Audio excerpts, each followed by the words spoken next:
حدیث نمبر 1905۔ حضرت عبداللہ بن عباس رضی اللہ تعالی عنہ بیان کرتے ہیں کہ دماد مکہ مکرمہ آیا اور وہ قبیلہ شنوا سے تعلق رکھتا تھا اور وہ جنات کے اثر کا دم کرتا تھا۔ اس نے اہل مکہ میں سے بے وقوف لوگوں سے سنا کہ وہ کہتے ہیں کہ حضرت محمد صلی اللہ علیہ وسلم مجنون ہیں، تو اس نے کہا کاش میں اس شخص کو دیکھ لیتا تو شاہد اللہ تعالیٰ اسے میرے ہاتھ سے شفا دے دے۔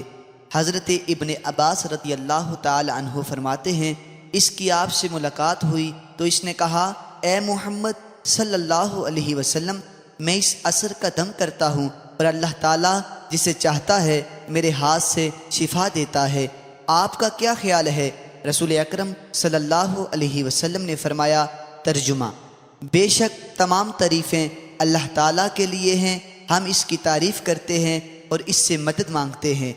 جسے وہ ہدایت دے اسے گمراہ کرنے والا کوئی نہیں، اور جسے وہ گمراہ کرے اسے ہدایت دینے والا کوئی نہیں، اور میں گواہی دیتا ہوں کہ اللہ تعالیٰ کے سوا کوئی معبود نہیں، وہ ایک ہے، اس کا کوئی شریک نہیں۔ بے شک حضرت محمد صلی اللہ علیہ وسلم اس کے بندے اور اس کے رسول ہیں۔ اما بعد، حضرت ابن عباس رضی اللہ تعالی عنہ فرماتے ہیں اس نے کہا اپنے یہ کلمات دوبارہ ارشاد فرمائے تو نبی اکرم صلی اللہ علیہ وسلم نے 3 بار یہ کلمات ارشاد فرمائے۔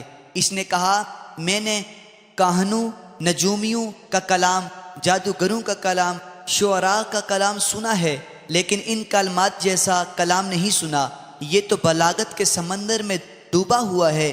حضرت ابن عباس فرماتے ہیں اس نے کہا اپنا ہاتھ بڑھائیے میں آپ کے ہاتھ پر بیعت کروں، بس اس نے آپ کے ہاتھ پر بیعت کی۔ نبی اکرم صلی اللہ علیہ وسلم نے فرمایا تمہاری قوم کی بیعت بھی لے لوں؟ اس نے کہا میری قوم کی بیعت بھی لے لیں۔ راوی فرماتے ہیں پھر نبی اکرم صلی اللہ علیہ وسلم نے ایک لشکر بھیجا، وہ لوگ اس قوم پر سے گزرے تو لشکر کے امیر نے کہا تم نے ان لوگوں کی کوئی چیز لی ہے؟ تو ان میں سے ایک نے کہا میں نے ان کا لوٹا لیا۔ فرمایا واپس کر دو، یہ زمات کی قوم ہے۔ حدیث نمبر 1906۔ حضرت ابو وائل کہتے ہیں حضرت عمار رضی اللہ تعالی عنہ نے ہمیں نہایت مختصر اور بلیغ خطبہ دیا۔ جب وہ ممبر سے اترے تو ہم نے کہا اے ابو یقدان، آپ نے نہایت بلیغ اور مختصر خطبہ دیا، اگر میں ہوتا تو لمبا خطبہ دیتا۔ انہوں نے فرمایا میں نے رسول اکرم صلی اللہ علیہ وسلم کو فرماتے ہوئے سنا ہے کہ بندے کی لمبی نماز اور چھوٹا خطبہ اس کی فقاہت کی علامت ہے، بس نماز لمبی کرو اور خطبہ مختصر پڑھو، اور بے شک بعض بیان جادو ہیں۔ حدیث نمبر 1907۔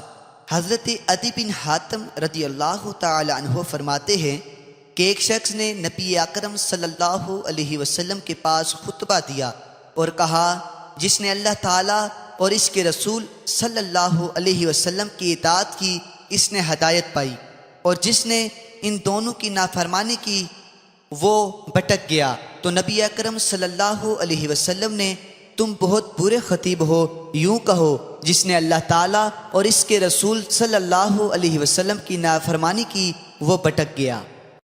حدیث نمبر 1908۔ حضرت یعلا رضی اللہ تعالی عنہ فرماتے ہیں کہ انہوں نے نبی اکرم صلی اللہ علیہ وسلم کو ممبر پہ یہ آیت پڑھتے ہوئے سنا وَنَادَوْا يَا مَالِكُ لِيَقْضِي عَلَيْنَا رَبُّكَ، سورہ زخرف آیت 77۔ اے مالک فرشتے، آپ کا رب ہمارے بارے میں فیصلہ فرمائے۔ حدیث نمبر 1909۔ حضرت عمرہ بن عبد الرحمن کی بہن بیان کرتی ہے کہ میں نے قاف والقرآن المجید سورہ نبی اکرم صلی اللہ علیہ وسلم سے سن کر یاد کی، آپ ہر جمعہ کے دن اسے ممبر پر پڑھا کرتے تھے۔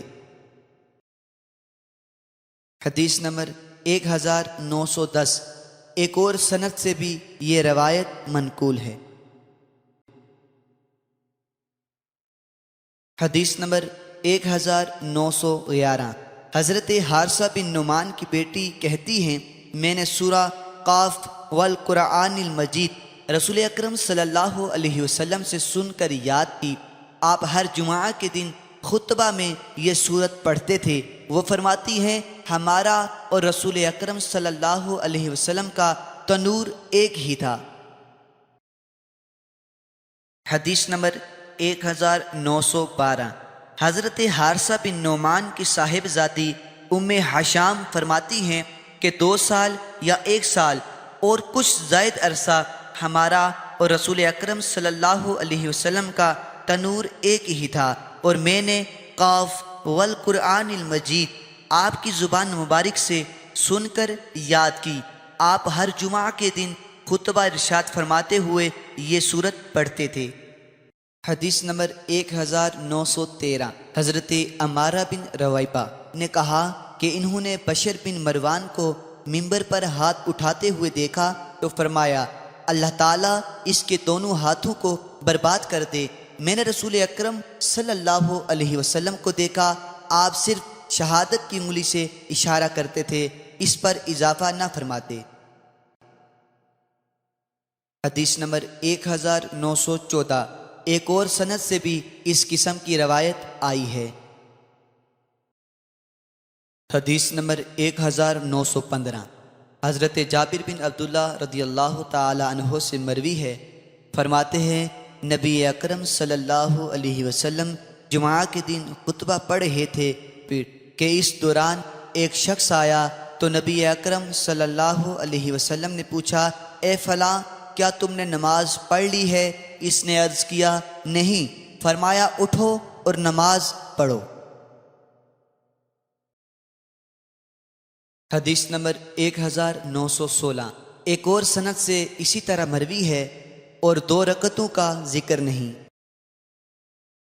حدیث نمبر 1917۔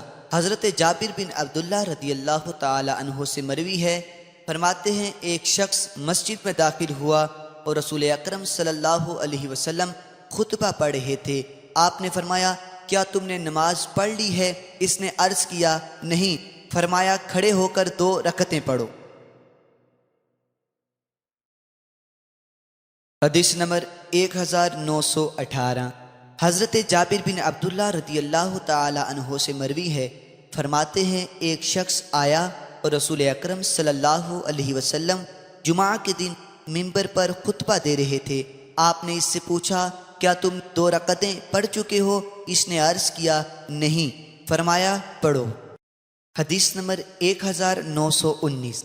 حضرت جابر رضی اللہ تعالیٰ عنہ سے ہی مروی ہے، فرماتے ہیں نبی اکرم صلی اللہ علیہ وسلم نے خطبہ ارشاد فرمایا اور فرمایا جب تم میں سے کوئی ایک جمعہ کے دن آئے اور امام خطبہ کے لیے نکل چکا ہو تو 2 رکعتیں پڑھے۔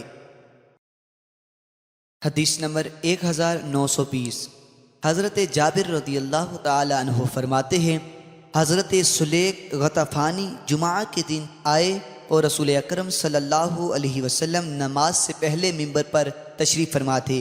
آپ نے ان سے پوچھا کیا تم 2 رکعتیں پڑھ چکے ہو؟ عرض کیا نہیں۔ فرمایا اٹھو اور 2 رکعتیں پڑھو۔